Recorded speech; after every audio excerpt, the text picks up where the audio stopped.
لیکن افسوس کی بات ہے کہ ہم دیکھتے ہیں کہ ہم سب جگہ سے پیٹے جا رہے ہیں اور ہم کو سب لوگ فٹ بال کی طرح لات مار رہے ہیں، اور 57 ملک ہونے کے باوجود، 57 مسلمان میجر ملک ہونے کے باوجود ہم اپنا کام نہیں کر سکتے۔ جب ہم پہ اٹیک کرتے ہم فلسطین کی دفاع نہیں کر سکتے۔ یہ سب اسی لیے میرے نزدیک میں سمجھتا ہوں کہ ہم قرآن اور حدیث سے دور گئے۔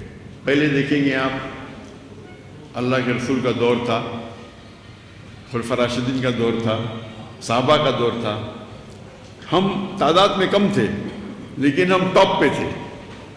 ہم دیکھتے ہیں کہ 8ویں صدی 9ویں صدی میں یورپین کہتے تھے ڈارک ایجز، اندھیرے کا دور۔ کس کے لیے؟ ان کے لیے۔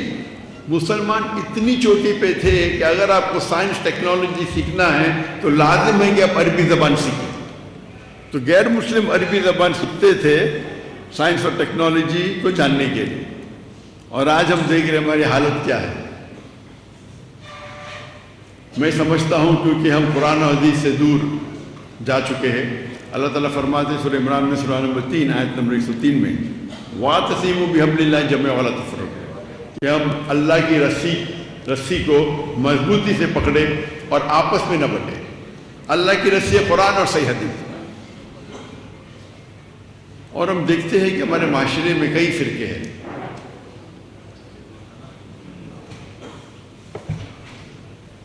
شریعہ یہ کہتی ہے کہ چھوٹا نقصان اٹھاؤ بڑے نقصان سے بچنے کے لیے۔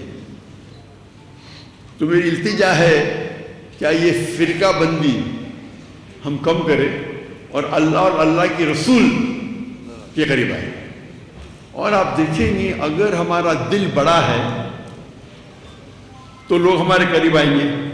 ہمارا دل بڑا ہے اگر ہم کمپرومائز کرتے اس کا مطلب نہیں کہ ہم ہمارے عمل پہ کمپرومائز کر رہے ہیں۔ قرآن کی آیت ہے سورہ عمران سورہ نمبر 3 آیت نمبر 64 میں، تعالوا الی کلمۃ سواء بیننا وبینکم، آؤ ہم اس بات کی طرف جو آپ پر ہمیں یکساں ہے۔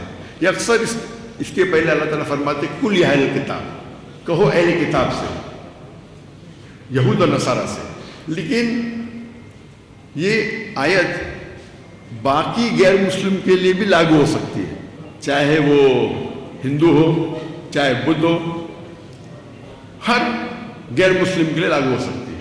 اور اگر آپ ایک سٹیپ آگے جائیں گے تو میں کہتا ہوں کہ آپس میں جو مسلمان میں اختلاف ہوتا ہے تو یہ آیت ہم مسلمانوں کے لیے بھی استعمال کی جاتی ہے، ماسٹر کی ہے۔